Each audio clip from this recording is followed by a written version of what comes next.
Alors, est-ce que le direct, oui, c'est lancé. Bonsoir à tous.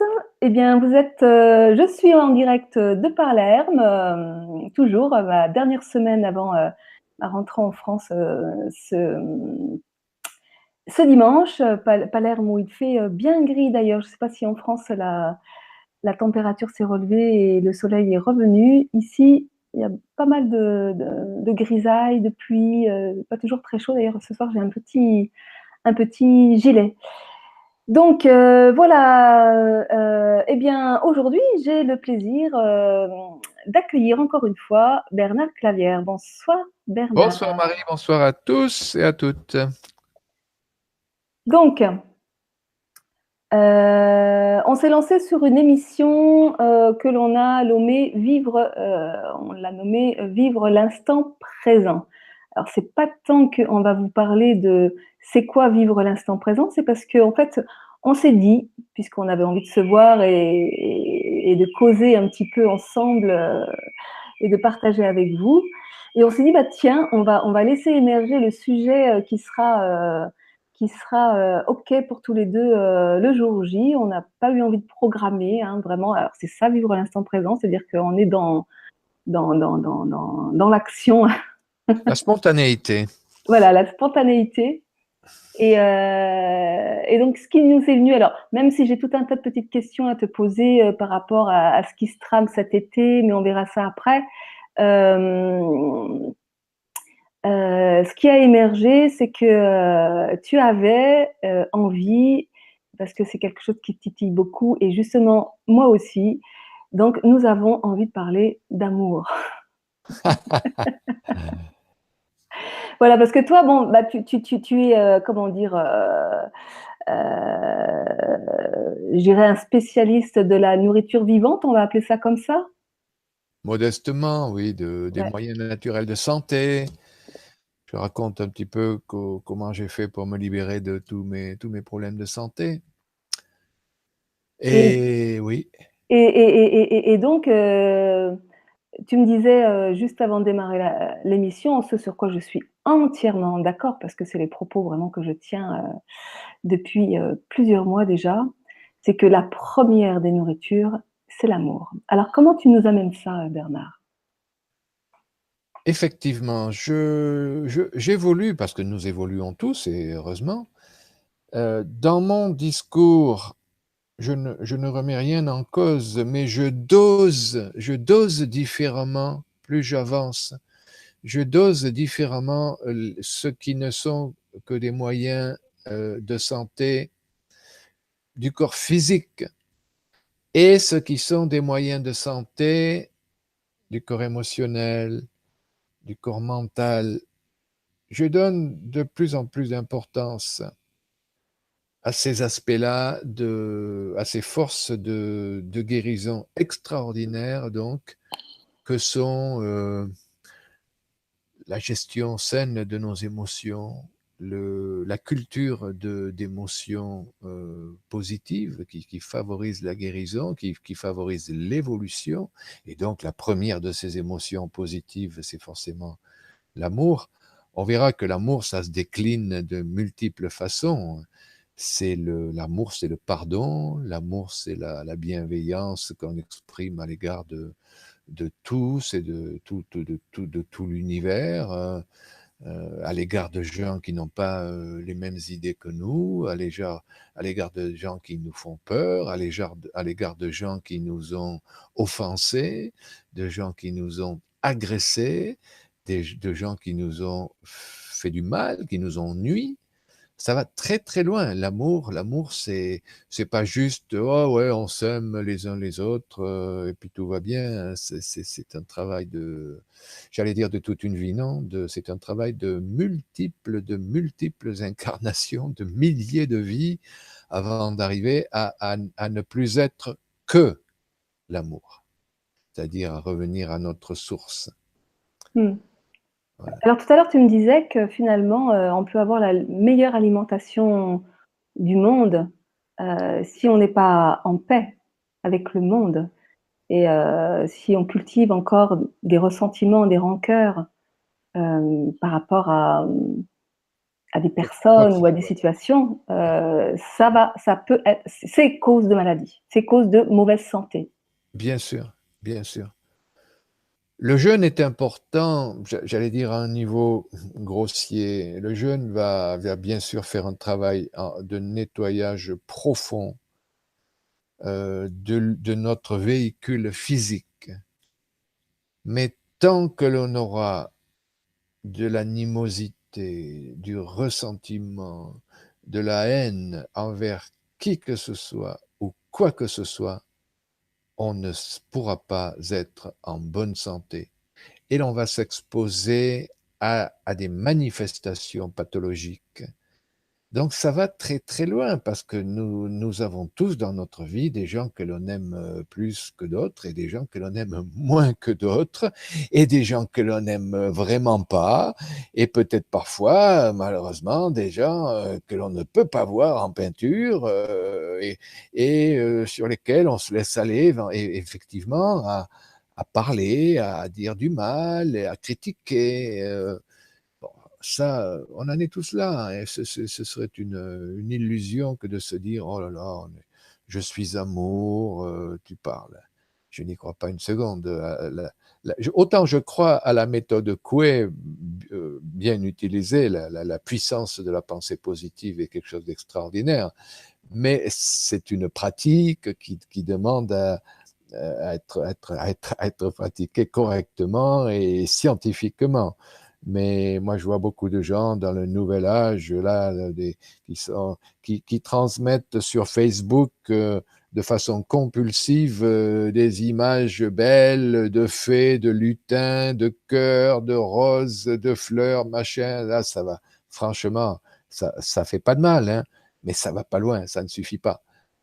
Cultiver l'amour, c'est apprendre qui nous sommes d'abord, apprendre que nous sommes des étincelles divines, et ensuite, ça demande à mettre en pratique les conséquences de cette perception. Si chacun de nous est une étincelle divine, ça veut dire que nous sommes tous issus du feu divin originel. Ça veut dire que nous sommes tous frères et sœurs. Ça veut dire que dans une famille, à moins que il y a aussi des problèmes dans des familles, mais normalement, dans une famille, on s'aime tous. On est différents, mais bon, on a des liens familiaux, père, enfant, etc., parents, enfants, grands-parents. On est censé avoir un amour plus profond, plus particulier, euh, ouais, parfait avec cet environnement familial. Mais si l'on admet et que l'on comprend qu'en fait, les 7 ou 8 milliards d'êtres humains sont de la même façon tous issus du même Père, avec un P majuscule, bien sûr, du même Créateur, eh Mm. bien, à ce moment-là, on se doit d'exprimer le même amour que l'on a pour ses parents, pour sa grand-mère, pour son frère ou sa sœur, envers chaque être humain. Et c'est là que le monde changera.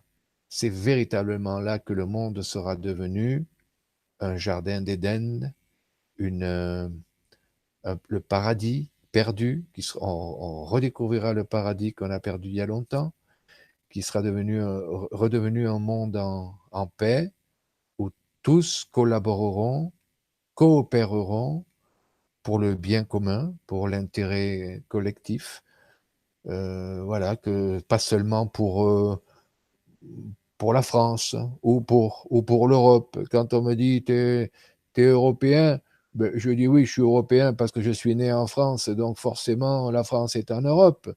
Mais je ne suis pas partisan de mettre un mur autour de l'Europe pour faire en sorte que les Européens vivent bien et que tous ceux qui sont en dehors de l'Europe, ben, ils n'ont qu'à se démerder. C'est quand même affolant. Moi, je ne vois pas de différence entre un bébé tchèque ou belge et un bébé cambodgien ou chinois. Qu'est-ce que c'est cette histoire de construire l'Europe? Quoi, c'est un bunker? Comment dirais-je? C'est un parc Walt Disney. Et puis tout le monde il est beau, tout le monde il est gentil dans ce parc. C'est comme les Indiens que l'on a parqués, hein, aux États-Unis. Voilà. Alors nous, on est parqués parce qu'on est plus riche que les autres, on est plus intelligent que les autres, les Européens formidables. Mais non, je ne suis pas européen. Moi, je suis, ben, pour employer un mot qui est un peu connoté, qui est galvaudé, mais effectivement, je suis mondialiste au meilleur sens du terme. Moi, je pense qu'il ne faut pas faire les États-Unis d'Europe, les États-Unis d'Amérique, les États-Unis machin chouette. Non, il faut faire une planète Terre, hein, sur laquelle chaque être humain aura accepté et reconnu euh, notre essence de fraternité envers tous les autres, non seulement êtres humains, mais tous les autres règnes. Bien sûr, le règne animal, le règne végétal, voilà. Moi, je rêve de ce monde-là. Alors, parfois, je suis un petit peu impatient. Je pense que nous dirigeons vers ce monde-là. De toute façon, je suis quand même très optimiste. Moi, je suis persuadé qu'aujourd'hui est meilleur qu'hier et que demain sera meilleur qu'aujourd'hui, hein. C'est comme la médaille de l'amour. mais, mais parfois, je reconnais que je suis impatient parce que même si moi, je reconnais faire partie des favorisés. Je ne suis pas riche, mais je n'ai pas de problème d'argent. Voilà, j'ai fait ma vie, je suis, tout va bien dans ma vie. Mais malgré tout, je suis, je perçois et je suis conscient de ce monde qui souffre, dans lequel il y a trop de gens qui souffrent. Et donc, je travaille sur le développement de ma patience, de mon lâcher-prise. Je crois qu'on en est tous là. Mm. Euh, et Mais donc, des alors, fois, je suis un peu impatient. ouais, pour en venir au très concret, je reviens sur quelque chose que tu as dit tout à l'heure au sujet de l'amour et qui rejoint quelque chose que je dis souvent, c'est-à-dire que on a effectivement, d'une façon assez générale, une représentation très fausse de ce qu'est l'amour et souvent un peu éthérée. Exact. Et en fait, l'amour, c'est extrêmement concret. Et que ce que je dis, c'est qu'effectivement, ressentir l'amour, c'est accepter déjà de ressentir et ressentir ben, ce qui est là, ce qui est présent, nos sensations, nos émotions. Ouais, Donc, c'est extrêmement concret. bien sûr. Donc, aimer, ça ne se passe pas dans Non, la tête et ça se passe pas uniquement que dans le cœur. Ça se passe dans le corps tout entier. C'est comment aimer avec son corps tout entier. Et en absolument. fait, quand on fait un jeûne, par exemple, c'est-à-dire qu'on arrête de manger de la nourriture solide, en sachant que la nourriture est extrêmement liée aux émotions, et ben, quand on fait un jeûne et que quelque part on arrête de donner à manger à nos émotions, ça a tendance justement à faire surgir des émotions. Et que pour moi, quand on dit ben, le jeûne, c'est un nettoyage profond, ça entraîne un nettoyage profond du corps sur le plan cellulaire, mais également de l'esprit, et qu'avec cet effet que ça a de faire émerger les émotions, c'est justement l'opportunité bah, d'ouvrir notre canal. Et en général, la vie nous apporte assez souvent les exercices pratiques en lien avec les émotions bah, qui sont bloquées, qu'on avait tendance à anesthésier auparavant. Et, euh, et donc de faire ce travail de libération émotionnelle, en fait, parce que c'est ça, pour s'ouvrir pleinement à l'amour, mais à l'amour de soi, parce que finalement, l'amour, c'est d'abord et avant tout vis-à-vis de soi-même. Quand tu dis nous sommes des frères les uns pour les autres, mais est-ce que nous ne devons pas, en premier lieu, considérer que nous sommes un frère et une sœur pour nous-mêmes? Ah, mais le pardon, ça commence par soi-même, hein. C'est-à-dire exprimer la bienveillance et l'amour envers tout être vivant, qu'il soit humain ou animal, etc. c'est bien. Mais si on n'a pas commencé par s'aimer soi-même, et s'aimer soi-même, ça veut dire ben, le jour où je fais du mal à quelqu'un, eh bien, je ne m'en veux pas, je répare, j'essaie de... D'abord, ça commence par peut-être des excuses, hein. Ça commence par aller parler à la personne, et puis surtout ne pas cultiver l'idée que oh, j'ai fait du mal, je suis mauvais, je suis méchant, je m'en sors pas. Non, mais voilà. Euh, on essaiera de faire mieux la prochaine fois, on essaie de réparer le mal qu'on a fait, mais se pardonner. Comment peut-on espérer être aimé par quiconque si l'on ne s'aime pas soi-même? Mm. Et s'aimer soi-même, ça va très loin. C'est, il y a quelqu'un, j'ai perdu son nom, le spécialiste de l'estime de soi, là. Oui, il y en a plusieurs. Oui, alors j'ai son nom sur la langue, ça reviendra. Il a écrit beaucoup de bouquins, il passe toujours dans les médias, Oui, bon, etc. Euh, l'estime de soi, c'est ces trois petits mots c'est un travail, hein, mais c'est passionnant. Il y a tellement, tellement de gens qui, du fait de leur éducation, du fait de leurs parents, qui n'ont pas vécu non plus dans l'estime d'eux-mêmes, du fait de l'école, de l'expérience scolaire, de ce cursus scolaire qui parfois peut détruire des gens, du fait de beaucoup de choses, de l'héritage génétique aussi, des gens qui n'ont pas d'estime d'eux-mêmes. Eh bien, je vois que ce sont des personnes qui ont du mal à avancer dans la vie. Donc, effectivement, pour revenir aux jeunes, par exemple, moi, je fais la promotion du jeune. J'organise cet été un grand, grand, grand rassemblement de jeunes. J'espère que ça sera formidable. Il y a pas de raison. Ça, c'est dans un bel endroit, tout ça. Mais quelqu'un qui va venir pour jeûner, imaginons, et qui pendant ces 2 semaines entretiendrait des pensées de critiques de, pourquoi pas de moi, des critiques de moi en tant qu'organisateur de la croisade pour la santé, de critiques de ses voisins qui ronflent la nuit, de critiques je ne sais pas, de quoi que ce soit. Eh bien, le jeune, le jeune, ce serait une opportunité perdue. Évidemment, je n'ai pas la réponse. Est-ce que le jeune va quand même leur faire du bien? Oui, peut-être à un niveau cellulaire, à un niveau physiologique, mais il ne faudra pas attendre beaucoup plus, beaucoup plus. Et je me demande, oh, tu sais, Marie, on tâtonne, hein. Moi, je suis en train de développer la médecine, enfin, ma connaissance de la médecine de Hammer. mm, C'est tellement qui est décédé il n'y a pas longtemps. J'écoute les vidéos de Claude Sabat, mm, c'est passionnant. mm. Euh, j'ai tout à apprendre, hein. J'ai des intuitions, j'ai une certaine expérience qui fait que pour moi, ça résonne en moi assez facilement, tout ça, et que j'ai déjà pratiqué beaucoup de choses dans ce sens-là. Mais je crois que l'humanité, globalement, est en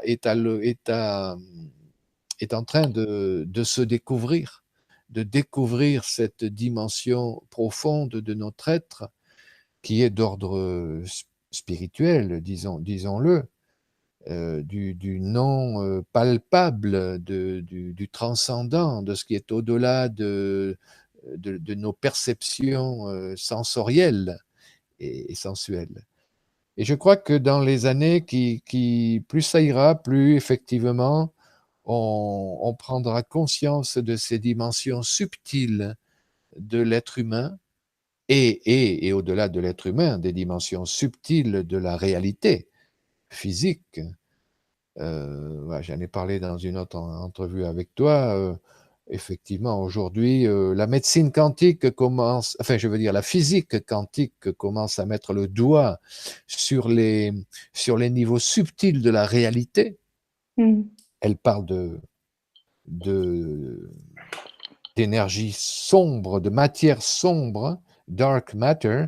Et effectivement, c'est ce que les ésotéristes ont toujours appelé les niveaux éthériques organique de la matière. Voilà. Donc il y a toute une dimension qui est connue des ésotéristes, mais que les scientifiques mettent un peu de temps à redécouvrir. Et effectivement, on arrivera à un point où, où le vieil adage la religion rejoint la science sera réalité. Plutôt que religion, je dirais moi, tous les grands concepts ésotériques et spirituels seront corroborés par la science. On est à deux doigts de vérifier la réalité de la permanence de la vie au-delà de la mort.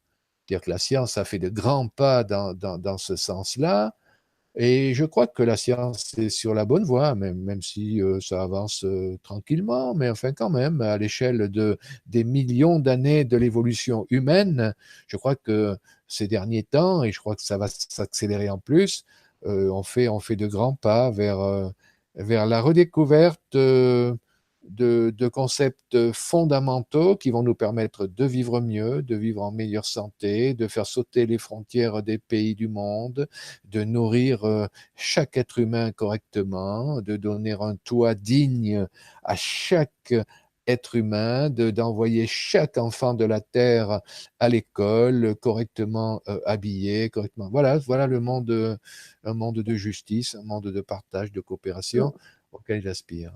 Alors, je voudrais te poser une question parce que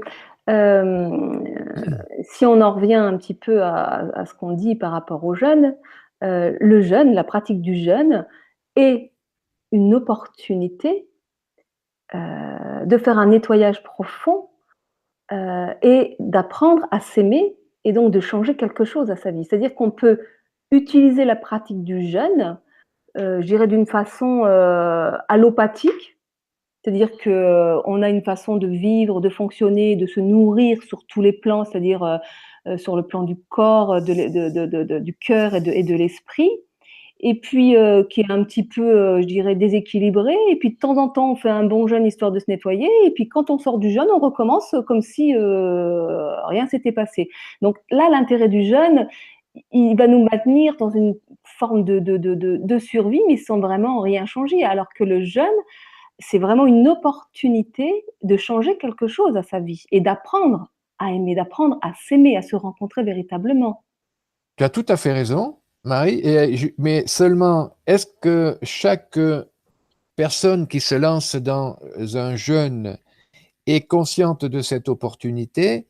Je n'en suis pas sûr. Ça serait trop beau. Donc, effectivement, tout va dépendre de la qualité de l'accompagnement, c'est-à-dire de l'animateur du jeûne, de l'accompagnateur du jeûne, qui, si lui, il est dans une perspective purement matérialiste, fonctionnelle et physiologique du jeûne, eh ben, c'est pas lui qui va permettre de faire ce travail et de saisir cette opportunité dont tu parles, Mm.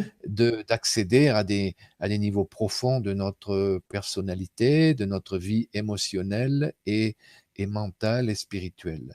Voilà. Alors maintenant, si le jeûneur lui-même, jeûneur, je n'utilise pas de langage inclusif, hein, jeûneur ou jeûneuse, Mm. est, est déjà sensibilisé à ces perceptions-là, alors de façon personnelle, individuelle, il ou elle va pouvoir effectivement saisir cette opportunité et faire son travail. Moi, je n'ai jamais jeûné en groupe, enfin, sauf lorsque j'ai organisé mes deux croisades précédentes. Effectivement, nous étions une cinquantaine chaque fois.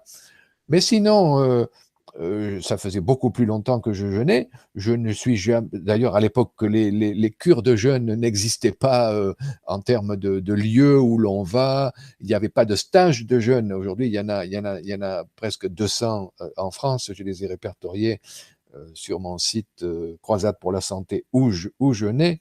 Ah non, parce que, attendez, Croisade pour la santé, oui, je l'ai changé. Mais enfin, si vous faites où je nais dans Google, je dis ça pour tous ceux qui nous écoutent, si vous voulez trouver un lieu d'accueil pour aller jeûner, vous faites où je nais sur Google et vous tomberez sur une page de mon site. Bref, donc voilà. je n'ai jamais jeûné en groupe, je n'ai jamais été accompagné, sauf que, sauf que moi, dès le départ, j'avais quand même des lectures, des pratiques. Moi, j'ai appris la méditation transcendantale en 1977. Donc, depuis 1977, je médite. Donc, et je lis des livres sur la spiritualité, je m'inspire d'auteurs qui m'ont véritablement bouleversé, qui m'ont aidé à transformer ma vie. C'est pas que le jeûne. D'ailleurs, je le dis très clairement dans mes conférences. Je ne parle pas que du jeûne, forcément. Je parle très précisément de tous ces outils de nettoyage physiologique, la cure du foie, l'hygiène intestinale, la maroli, etc. Et de plus en plus, je parle du pardon, du service, de l'art de bénir, Mm. de l'art de bénir, Mm. et de donner du sens à sa vie, la réalisation du soi, les trois critères de la réalisation du soi, c'est le détachement, c'est... Alors, il faudra que j'y revienne tout à l'heure, mais parce que je perds un peu la mémoire là. Mais bref, je veux dire, tu vois, il y a effectivement tout ce travail à faire, la gestion de nos pensées, par exemple. Allez, je vais faire une parenthèse sur la gestion de nos pensées. J'avais 18 ans, je voyageais en Amérique, ou 19 ans, et j'ai découvert tous ces auteurs, parce que les Américains, ouais, il y en a beaucoup, qui ont développé l'art de gérer ses pensées, c'est-à-dire la pensée positive, les Joseph Murphy, les Mm. Ogmandino, etc. Et j'ai découvert que tous ces gens-là s'étaient inspirés de qui? D'Émile Coué. Et moi, j'étais français, il a fallu que j'aille en Amérique pour découvrir l'existence d'Émile Coué. Mm. Et j'ai découvert que finalement, Émile Coué était un génie. Et donc, ça fait maintenant 40 ans, plus de 45 ans, que j'ai décidé d'apprendre à gérer mes pensées. Et donc, je me suis créé, comme le conseille Émile Coué, je me suis créé des sortes de mantras, des phrases que je me répète quand, le plus souvent possible, ça peut être le soir avant de m'endormir, ça peut être au réveil, ça peut être lorsque je suis en voiture, ça peut être lorsque j'ai un peu d'espace libre mental entre deux activités, ça peut être n'importe où, n'importe quand, dans la nature, en me promenant, en faisant n'importe quoi. Je, je répète en boucle ces mantras. Eh bien, Marie, plus de 40 ans plus tard, je suis devenu précisément tout ce que ces mantras décrivent. C'est-à-dire que nous ne sommes pas simplement ce que nous mangeons, nous sommes véritablement aussi et peut-être surtout ce que nous pensons. C'est-à-dire que notre subconscient est un disque dur qui va reproduire forcément uniquement ce que l'on aura sauvegardé sur ce disque dur. C'est-à-dire que, je vais donner un exemple qui va pouvoir inspirer nos auditeurs. Je pense qu'il est arrivé à tout le monde, dans sa voiture, à un moment donné, de se dire, oh là là, je viens de faire 50 kilomètres et je n'ai strictement aucun souvenir de ce qui s'est passé, de ce que j'ai vu, de s'il y avait un feu rouge, s'il y avait des stops, du paysage. Je ne me souviens de rien. Et ça, c'est passionnant parce que ça signifie quoi? Ça signifie qu'il y a quelqu'un en nous, une dimension de notre être plutôt, qui a passé les vitesses, qui s'est arrêté au feu rouge, au stop, qui a laissé les priorités, qui a conduit autour des ronds-points, qui a tout fait sans que nous en soyons conscients une seconde. On est tous passés par ces expériences de Oui. déconnexion et à un moment donné, on revient à la réalité, on se dit, mais voyons, où est-ce que je suis? Qu'est-ce que je viens de faire? Eh bien, pourquoi c'est comme ça? Ça s'explique très simplement. C'est le résultat d'un apprentissage. Nous n'avons pas besoin de réfléchir pour conduire une voiture. Nous n'avons pas besoin de réfléchir pour faire du vélo. nous apprenons à jouer du piano. Bon, moi, je suis pianiste, effectivement. Quand je joue des trucs, ça doit impressionner les gens qui me regardent parce qu'ils disent, mais c'est pas possible, il a 10 doigts et chaque doigt tombe spontanément sur la touche qu'il faut. Mais ça, c'est un apprentissage, comme les langues étrangères, comme la cuisine, comme n'importe quoi. Et cet apprentissage permet à notre subconscient de s'approprier des responsabilités et des tâches. Et après, le subconscient n'a plus besoin de notre esprit conscient pour faire tout ça, pour jouer du piano, pour etc., pour conduire. Et donc, j'en reviens au cœur de notre histoire, c'est-à-dire que si dans notre subconscient, on sauvegarde des informations, on imprime, on sauvegarde, on enregistre, voilà, enregistrer, c'est le mot, des informations néfastes à la vie, néfastes à la santé, des peurs, des rancœurs, je le répète, des haines, des animosités, tout ça, eh bien, notre subconscient, qui est tout bête, hein, il ne réfléchit pas, le subconscient, c'est un disque dur, il n'est pas intelligent, eh bien, il va reproduire dans notre vie exactement ce que nous aurons enregistré.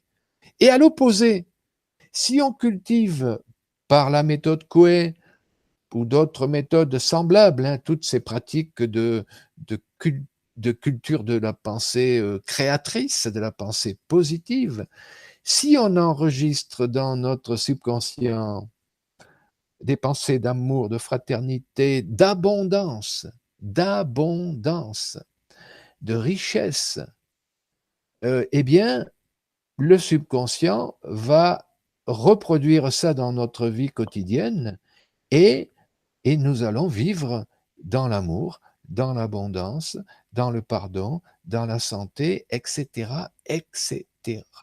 À Et ça, condition, bien entendu, qu'on passe à l'action, parce que penser positif, ça ne veut pas dire qu'on passe à l'action.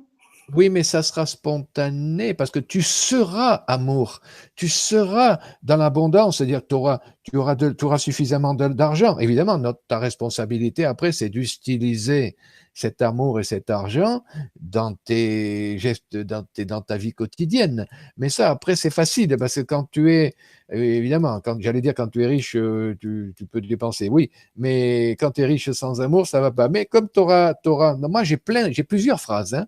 J'ai une phrase, ben voilà, je pourrais les dire, mais celle de Coué, je la prononce aussi. Rappelons la phrase de Coué, mais Mmh. moi je la dis en anglais parce que, encore une fois, je suis très anglophone et je l'ai apprise en anglais, mais en français, c'est, voyons, je me concentre un peu. Chaque jour, à tout point de vue, je vais de mieux en mieux. Chaque jour, à tout point de vue, je vais de mieux en mieux. Mais ça fait 45 ans que moi je dis every day, in every way. Through the grace of God, I get better and better. J'ai rajouté une petite phrase. Et de toute façon, la traduction anglaise est meilleure parce que je vais de mieux en mieux. euh, c'est je vais de mieux en mieux physiquement. Je vais de mieux en mieux. Je me porte mieux.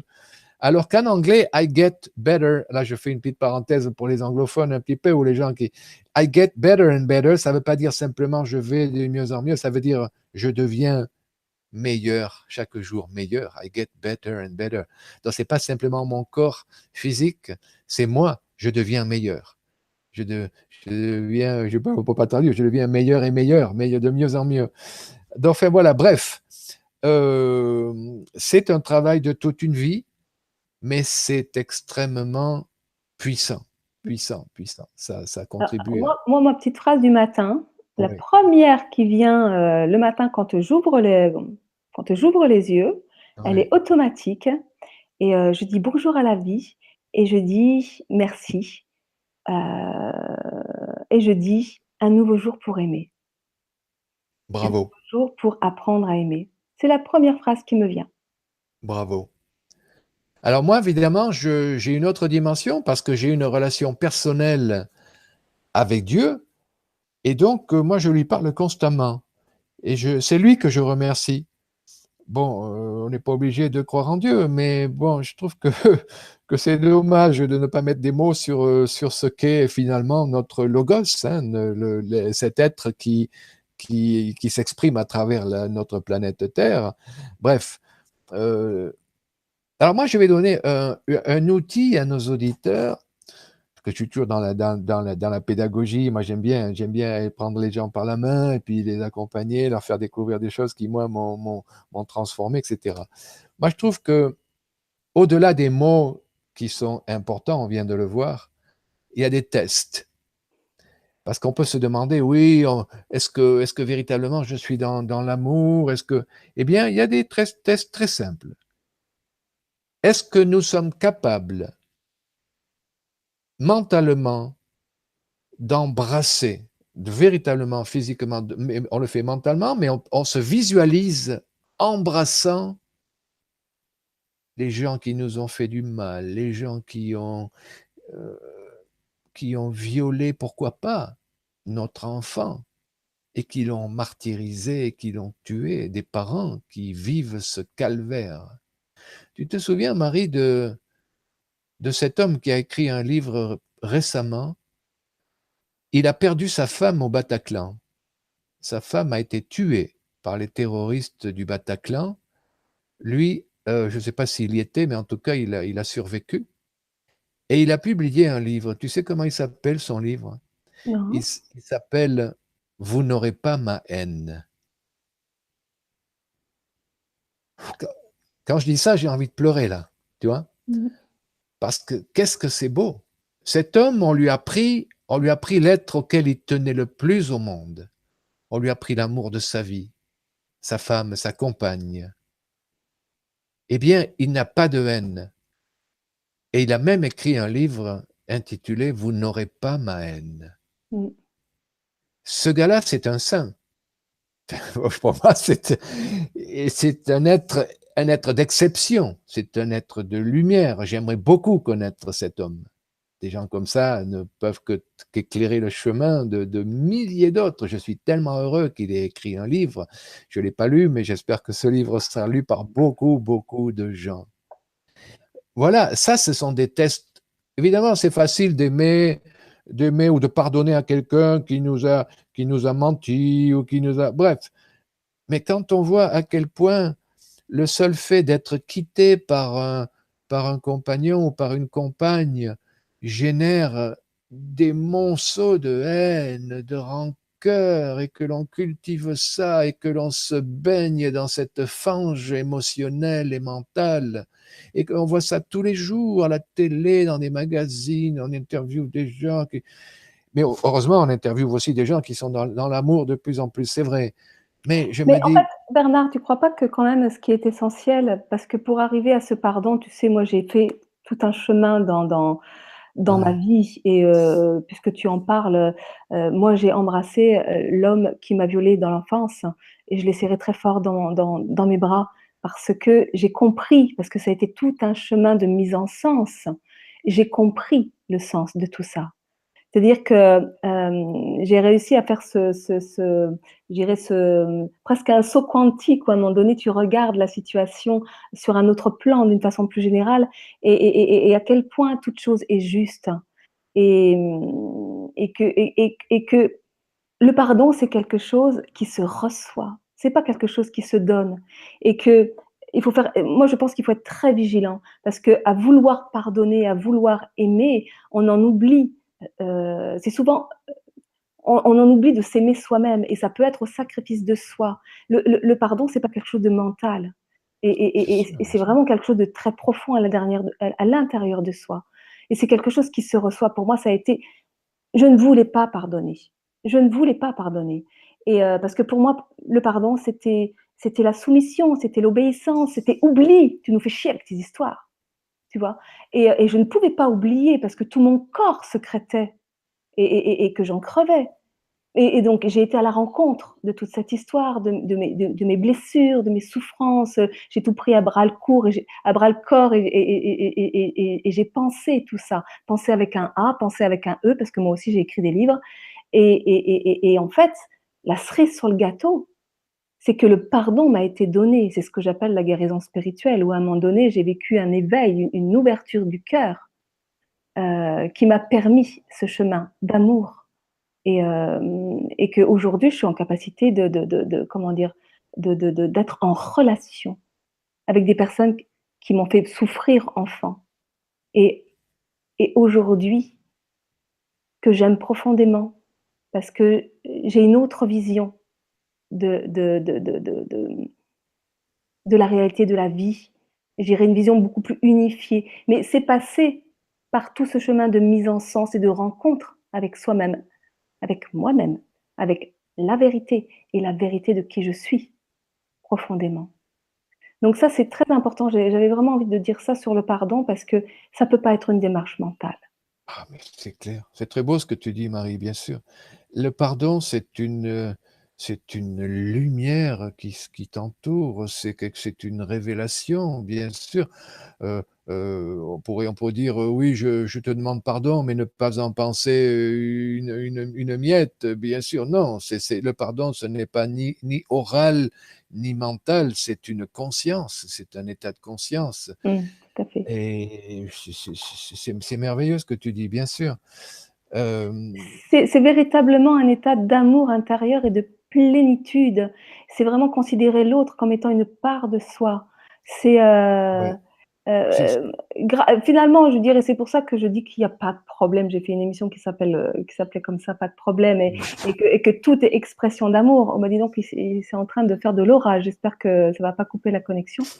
Mais que finalement, moi, ça m'a réconcilié avec la matière, ça m'a réconcilié avec le masculin, ça m'a réconcilié avec la vie, ça m'a réconcilié avec Dieu le Père, avec, enfin, je veux dire, euh, bien sûr. Si on se rappelle ce que je disais plus tôt, que nous sommes tous des étincelles divines, il faut bien comprendre que le violeur, c'est aussi une étincelle divine, qu'essentiellement, il est divin. C'est une âme qui souffre. On sait que l'immense majorité des violeurs ou des pervers sexuels sont des gens qui ont été eux-mêmes victimes de violeurs et de pervers sexuels. mais tout à fait. On le voit tout le temps, tout le temps, tout le temps. Et donc, rajouter de la haine à l'ignominie de l'acte commis, ça ne va guérir rien du tout. Au contraire, on va se charger encore une fois nous-mêmes de ce karma de haine, parce que la haine est un poison qui nous tue peu à peu, alors que seul l'amour purifie, seul l'amour guérit. Et donc, arriver à bénir, tu te rends compte, Mm. c'est beau ce que tu as dit, arriver à bénir celui qui nous a violés, celui qui nous a Qui nous a euh, tués psychiquement. volés, celui qui est rentré par effraction dans notre maison. C'est terrible. Moi, j'ai connu des vols. Beaucoup de gens ont été volés, ont été. Voilà, moi, maintes fois dans ma vie. Bref, il y a des relations karmiques aussi. J'ai certainement, quelque part, entre guillemets, mérité ça. Qui te dit que dans une vie précédente, tu n'avais pas toi-même porté préjudice à ton violeur, tu vois. Les lois du karma sont tellement, tellement complexes. Les seigneurs du karma sont des êtres d'une évolution extraordinaire. Ils sont trois sur cette planète. Enfin bon, ce sont des concepts ésotériques. Une petite parenthèse, mais il ne nous appartient pas de décortiquer notre karma. On ne peut que s'en libérer, justement, en développant ce dont nous parlons, l'amour dans toutes ses expressions, la bienveillance, le pardon, le service désintéressé à l'autre. S'il a besoin de nous, eh bien, on donne notre aide, que ce soit de l'énergie, de l'argent, de l'aide physique, etc., du temps. Et ça, ce sont des expressions de l'amour. La justice, contribuer à ce que ce monde devienne un monde plus juste. Euh, voilà, travailler s'associer s'inscrire dans des associations, devenir membre de tas. Il y a mille façons de servir et d'apporter notre petite goutte d'eau pour que finalement la coupe de cette planète déborde d'amour. Et je crois que moi, je sais qu'on y. Ouais, moi, je pense que la toute première chose à faire, c'est de, comment dire? S'autoriser à être ce que nous sommes et à partager nos dons et nos talents. Ce qui fait de nous des êtres uniques et merveilleux. Qui suis-je pour oser être ce que je Mm. suis? Eh bien, justement, à un moment donné, c'est ça, s'aimer et s'aimer de façon inconditionnelle. C'est oser être, vraiment. Tu vois, moi, c'est vraiment ce cheminement-là que j'ai fait, dans ma vie, ces sauts dans l'inconnu où à un Mm. moment donné, ne serait-ce que d'animer une web TV, tu vois? Oser me rendre visible, aller dans la lumière de l'écran, de m'adresser à des centaines de personnes. Ça a été un challenge, mais il y avait quelque chose en moi qui me disait: «Fais-le, fais-le», tu vois? Et puis il s'avère que j'y prends beaucoup de plaisir et que j'ai Mm. certainement un talent pour le faire parce que j'ai beaucoup, beaucoup de retours, qui me parlent de ma façon, justement d'aborder, les intervenants et les sujets, enfin et cetera. Donc c'est quand on ose partager ses dons et ses talents, alors c'est là qu'on nourrit profondément notre être et qu'on épanouit notre âme et qu'on laisse l'amour se donner à travers nous. Mm. Mmh. Mais tu vois, moi j'ai connu un petit peu la même évolution puisque je suis devenu une personne un petit peu connue dans certains milieux de la santé, tout ça. Donc j'ai fait des conférences devant des auditoires. Et comme tu le dis toi-même, c'est quelque chose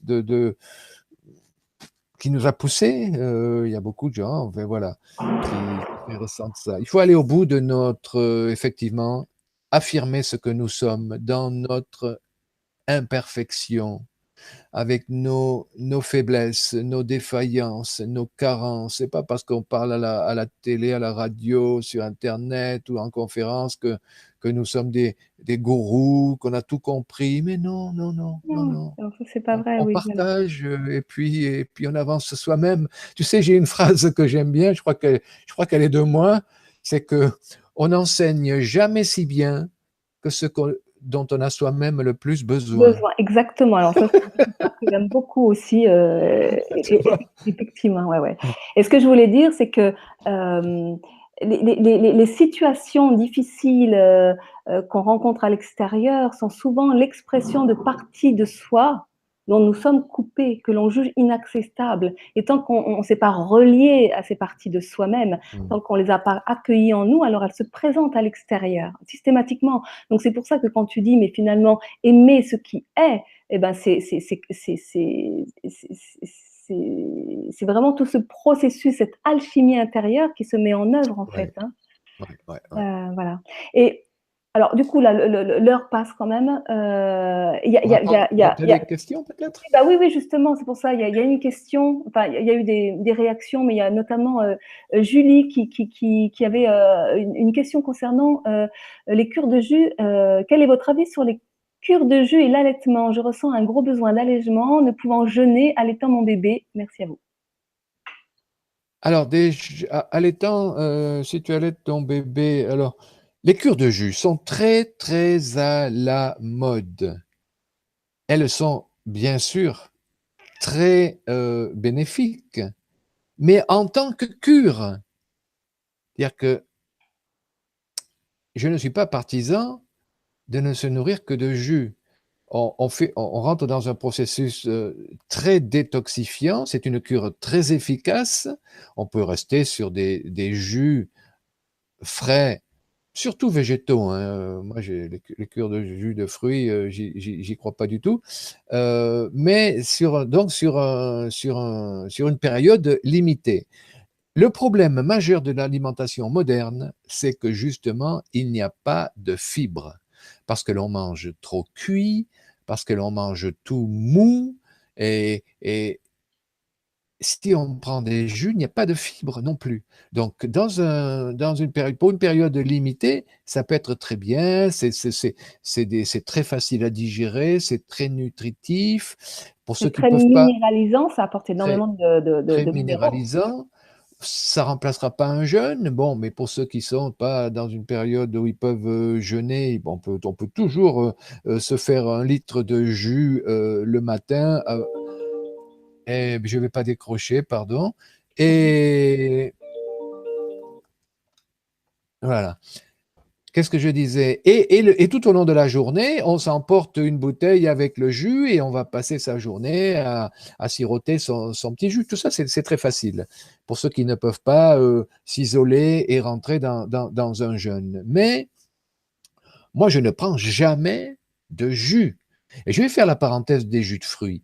Il y a des gens qui me disent, oh, moi, je prends tous les matins un jus d'orange avec la. Ils sont intimement persuadés qu'ils ont un régime sain et, et qu'ils se font du bien. Ce n'est pas vrai. Dans un verre de jus d'orange, tu vas avoir peut-être le jus de trois oranges que les gens vont boire en quelques secondes et ça va être véritablement une agression glucidique pour le corps. Le bon Dieu n'a pas prévu que de nous créer avec des extracteurs de jus. Excuse-moi, mais voilà, il n'a pas créé les extracteurs de jus. Donc, moi, je mange les fruits tels que le bon Dieu les a créés. Ça veut dire avec la pulpe. Et donc, je vais mettre du temps pour manger trois oranges. Et donc, et puis il y aura la pulpe. Le corps va pouvoir s'adapter à cet apport glucidique. Mais sinon, le foie, il va flipper. Il va arriver tout ce sucre d'un seul coup. Eh bien, il ne sait pas le traiter. Qu'est-ce qu'il va faire? Il va le stocker. Forcément, le foie, il est prévu pour stocker. Non. Donc, moi, je conseille aux gens plutôt que de prendre des jus de fruits, de manger des fruits frais, de saison, bien mûrs, avec la pulpe, avec la peau. Je ne pèle jamais rien. Bon, les oranges, oui, je pèle les oranges, des choses comme ça. Mais je ne pèle jamais une poire, je ne pèle jamais une pêche, je ne pèle jamais une pomme. J'encourage les gens à apprécier ces peaux qui sont pleines de nutriments. Et j'irai même plus loin, je dirais même si les fruits ne sont pas bio. Ah là, je vais faire jaser dans les chaumières. Il y a plein de gens qui vont se tordre sur leur siège. Ouais. Même si les fruits ne sont pas bio, je m'en fous parce que je développe une telle immunité naturelle que mon corps va être capable de lutter contre les quelques produits chimiques, les quelques résidus qu'il va y avoir dans d'éventuels fruits. Quand je vois la gueule des fruits bio que l'on nous propose, franchement, je préfère les fruits non bio que j'achète, si possible, chez le producteur, même s'il n'est pas labellisé bio, je Oui, m'en tout à fait. tape, Je suis hein, parce d'accord avec que toi complètement. les pommes bio qui viennent du Chili ou d'Afrique du Sud, franchement, on est tombé sur la tête avec l'empreinte écologique désastreuse de ces fruits qui ont parcouru le monde entier avant d'arriver sur nos étals, qui ont été forcément cueillis verts. Alors même s'ils sont bio, je m'en fous. Moi, je mange local. Je Voilà, mange local, c'est pareil. local. Et si c'est pas labellisé, ça Mm. m'est complètement égal. Ce qu'il faut, c'est faire en sorte de développer une immunité naturelle. Parce que de toute façon, manger bio, on respire quand même. Et on respire des produits chimiques. Je suis désolé, mais on vit dans un monde très pollué, plus ou moins selon l'endroit où l'on vit. Mais notre air est vicié dans de très, très nombreux lieux. Donc, de toute façon, il va falloir faire en sorte que notre corps soit capable de lutter contre ces agressions, Et puis, etc. tout à l'heure, tu parlais de l'art de bénir, mais je veux dire, l'art de bénir, la nourriture que nous mettons dans notre corps, développe cette immunité naturelle. C'est quelque chose dont personne ne parle jamais, mais bien sûr, toutes les religions ont prévu des sortes de mantras, de bénédictions. Alors ça, c'est plus ou moins perdu selon les religions, mais c'est pas pour faire plaisir au bon Dieu, hein. C'est parce que effectivement la projection mentale qui s'opère, ce sentiment de gratitude envers cette nourriture, cette énergie qui est une énergie divine finalement, Oui. eh bien, ça va effectivement purifier dans une bonne mesure cette nourriture et nous éviter les conséquences dommageable d'éventuels résidus chimiques, etc. Moi, si on me propose, j'ai choqué beaucoup dans une de mes vidéos où je disais que je n'étais pas un intégriste du végétarisme. Quand je suis chez moi, et bien sûr, il n'y a jamais de viande chez moi. Il n'y a jamais d'œufs, il n'y a jamais de beurre, il n'y a jamais de lait, il n'y a jamais. Voilà, chez moi, il n'y a pas grand-chose, il n'y a que des fruits et des légumes. Mm. Mais écoute, si je suis invité à manger un couscous, eh bien, je vais bénir le couscous et je vais manger le couscous avec la viande. Ce Mm. n'est pas grave. Nous sommes des êtres imparfaits. Nous sommes dans une époque de transition. Et je vais Mm. bénir ce couscous en pensant peut-être que les animaux qui sont dans ce couscous n'ont pas été tués proprement, si tant est qu'on puisse tuer des animaux proprement. Mais bon, oui, je crois que des chasseurs, il y a très longtemps, ils tuaient des animaux proprement. Ils les tuaient avec amour, ils les tuaient juste pour se nourrir. Enfin bref, je veux dire, gardons-nous de l'orthorexie, c'est-à-dire de ce désir pathologique d'être parfait, ici et maintenant, tout de suite. Non, soyons dans l'acceptation, dans la convivialité, dans l'amour, dans la bénédiction. Dans la Voilà, douceur vis-à-vis de soi-même, parce que finalement, dans la douceur. ce qui nous rend malade, ce sont les dogmes, qui sont des rigidités que nous Oui. avons vis-à-vis de nous-mêmes. C'est-à-dire, si Mm. je fais ça, je suis pas aimable, je suis pas acceptable. Si je mange ça, c'est pas bon, c'est mauvais. Ouais, ouais. Et c'est comment on s'autoflagelle sans arrêt, quoi, hein. Exactement, Bon, exactement. écoute, il va falloir qu'on avance un petit peu parce que là, alors attends, il y a Julie qui dit: «Merci, donc pas de souci pour les toxines dans le lait. Poser des intentions pour que les toxines ne passent pas dans le lait peut-il aider? Merci pour tout». C'est gentil, oui, le lait maternel. Moi aussi, j'ai été nourri au sein de ma mère. J'ai été un enfant très malade, mais bon, je suis devenu un vieux en pleine santé. Et puis voilà, j'ai quand même réussi à me sortir de tous mes problèmes de santé. Et puis ce que Et je voudrais dire qui est oui, vraiment mais fondamental, c'est que les premières toxines qui passent dans le lait maternel, ce sont nos pensées. mais bien sûr, bien sûr, bien sûr. L'amour de la mère va se transmettre forcément dans les cellules de ses enfants Voilà, donc à travers le lait. et oui, et oui, et oui. Donc écoute, je voudrais continuer quand même, nous accorder, 10 minutes là pour, que tu nous parles un peu de cet événement de cet, été, donc 15 jours, un grand rassemblement de jeûneurs, où il va y avoir, des intervenants, des conférences, des ateliers, où est-ce que ça en est tout ça? Ben, ça s'avance, on est déjà nombreux. Allez, je laisse le chiffre encore secret, mais bon, ça va être une grande, grande fête du jeûne. Donc, je rappelle pour ceux qui savent pas que j'ai sédentarisé la croisade pour la santé, qui était une longue marche. On avait marché 14 jours jusqu'à Paris sans manger, il y a 10 ans. Et aujourd'hui, ça aurait été très difficile d'héberger chaque jour des gens, tant de gens dans un endroit différent. Donc, on a pris un lieu qui est magnifique, qui est mon futur lieu d'accueil pour des séjours de détoxination, de jeûne, etc., de cure naturopathique. Et donc, en pleine campagne, on va tous camper et jeûner pendant 14 jours. Et donc, comme on aura beaucoup de temps à passer ensemble, puisqu'on n'aura pas besoin de marcher tous les jours, on aura un programme d'activités diverses, variées, ludiques, intellectuelles, thérapeutiques. Il y aura des conférenciers très formidables. Allez voir donc le site croisadepourlasanté.org, croisade pour la santé d'un seul mot. Et vous aurez déjà dans le lien programme tous les détails pour venir. C'est dans le sud de la Gironde.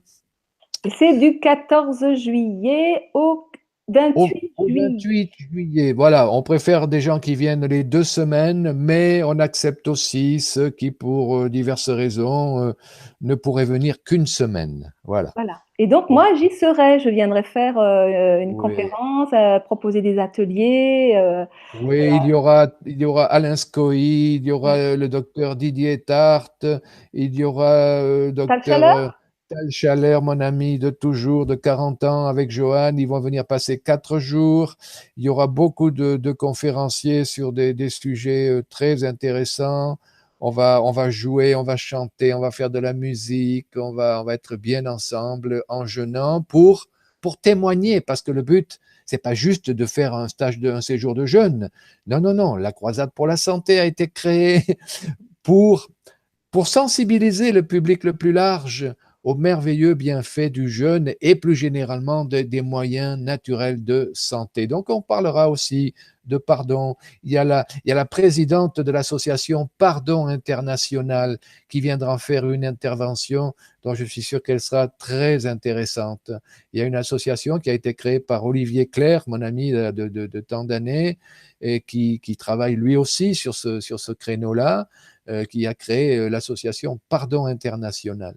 Et donc, Hmm. sa présidente va venir euh, nous rendre visite et faire une conférence, un atelier et beaucoup d'autres choses. Super. Et donc, bah, j'avais envie de dire aussi deux mots parce que finalement, à partir du 29 juillet, pour une semaine, je propose un stage sur ton lieu.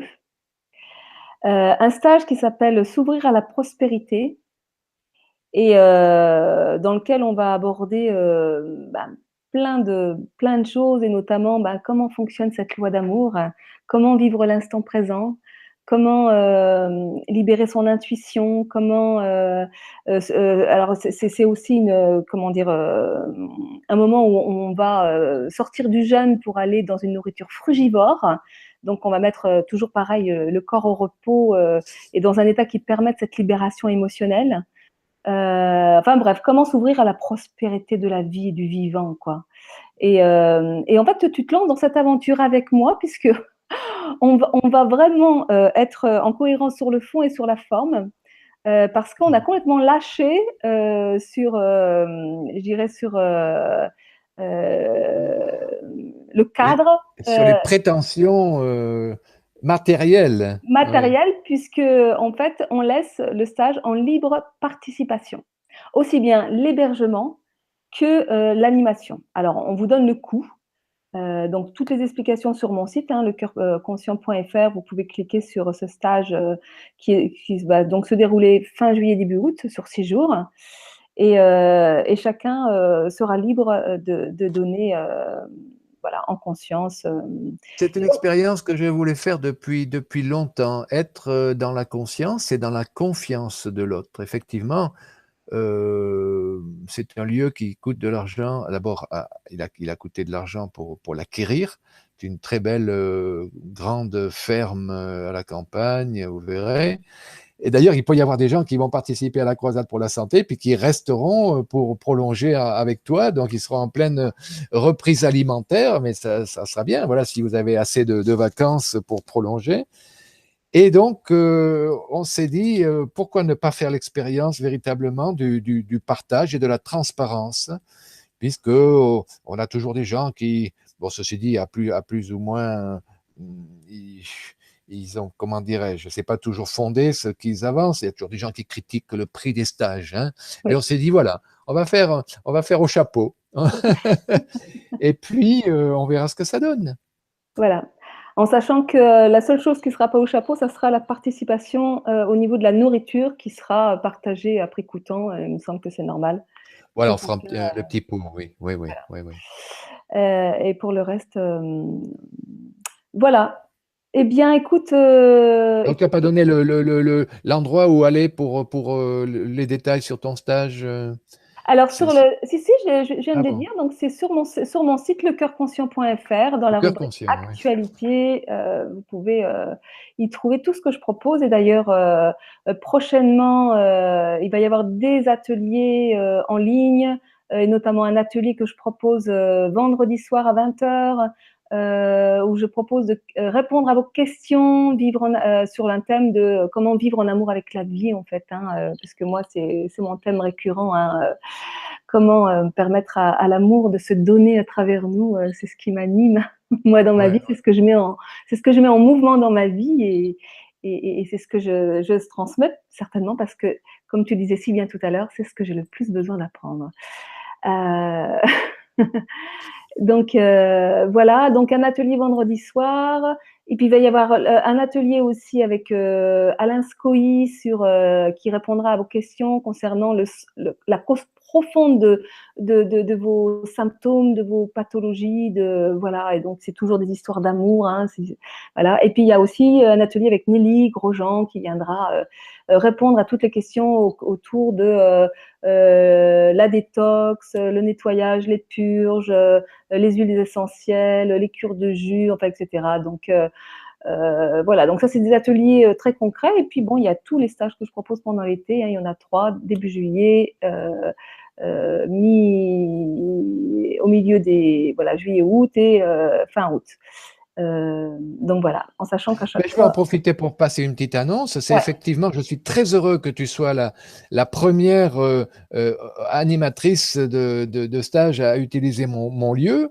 Mais si voilà, je suis disponible pour recevoir d'autres groupes à partir de maintenant dans ce merveilleux endroit au sud de la Gironde, avec, avec 5 chambres, plus possibilité illimitée de camper dehors dans un environnement privilégié, calme, etc. Magnifique, avec Alors des le lieu, biches. voilà, le lieu exact, il s'appelle. Alors, c'est dans un petit village, près d'un petit village qui s'appelle Gironde-sur-Drô. Et le lieu-dit, c'est Labec. Labeque. Labec. Sur Google, sur Géoportail, sur Google Maps, on trouve ça très bien. Et Gironde-sur-Drô, Dropt en Gironde, donc. Mais Ok. vous avez tous les détails sur le site Croisade pour la santé.